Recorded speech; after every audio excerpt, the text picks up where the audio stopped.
Hello ladies and gentlemen, this is U.S. Immigration Attorney Hardam Tripathi from Trip Law. Today this video is going to cover a very important thing that I think a lot of us forget to do when we are immigrants or we speak with our attorneys. One of the biggest things is, I just moved, I need to change my address. Now what do I do? So one of the biggest important components of being part of the immigration process is that you have to make sure that you have to, in 10 days of you moving from that address, from that old address to the new address, you have to let the U.S. government know, specifically USCIS, if you're already in the United States and you're doing an adjustment of status.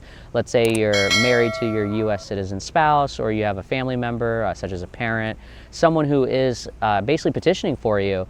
You need to make sure that within 10 days of that person moving or you moving, that we need to incorporate the AR-11, which is a form that the USCIS gives to basically immigrants and U.S. citizen petitioners to let them know to change the address of the immigrant so that all communications and correspondence can be mailed accordingly to those people. So in layman's terms, it's basically, hey, I'm moving, but now I'm not going to get this RFE, this request for evidence. I'm not going to have any of my green cards or my social security cards or anything like that mailed to my proper address. Well, in order to do that, you do have to let the government know. It is your responsibility and our responsibility as your law firm to basically do that for you.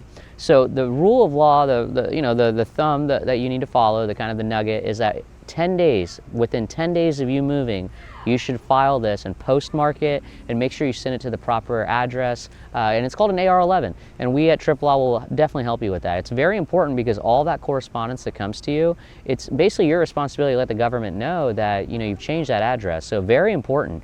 And so we'd be happy to help you with that. With the AR-11, it's a form where you basically provide them your old address and your new address. You should provide any relevant supporting documentation or evidence, such as maybe the new lease that you may have at your new apartment complex, or maybe you have a new home and you need to basically provide them the actual the title to the home or the mortgage statement. There are actual things that tie your home or residence, that new address, to your case. So you need to make sure that it's properly formatted with a proper cover letter and a G-28 if you have an attorney, and basically provide that to the government, because if you do not, your mail will get lost. It might get sent to the old address. You might not understand what's going on if you don't have an online account. So it's very important that this AR-11 form gets completed. It's very important that this is also communicated to the USCIS via the online system, or actually calling in and letting them know and leaving a case note in there. That way you leave a paper trail. It's very important.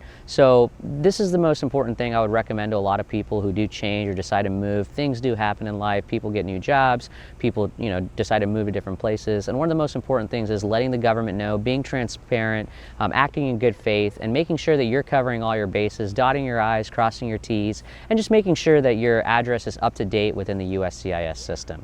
So if you have any questions about the AR-11 process or anything involving changing your address, we have a lot of clients who are basically applying for their green cards and they need to basically change their address, whether they're here doing their adjustment or they're overseas doing consular processing and mail needs to be sent to that U.S. citizen petitioner. Well, we can definitely help you with that. So we wish you the best of luck with that. This is just a little brief nugget on the importance of basically making sure that your AR-11 is filed timely within the 10-day period, and as well as making sure that you're being acting in good faith and you're being transparent with the government so that all correspondence can ultimately get to you in a timely fashion. So thank you so much. We hope that you found this helpful, and this is U.S. Immigration Attorney Hardam Tripathi from Trip Law, and we wish you the best of luck with your immigration journey. Thank you.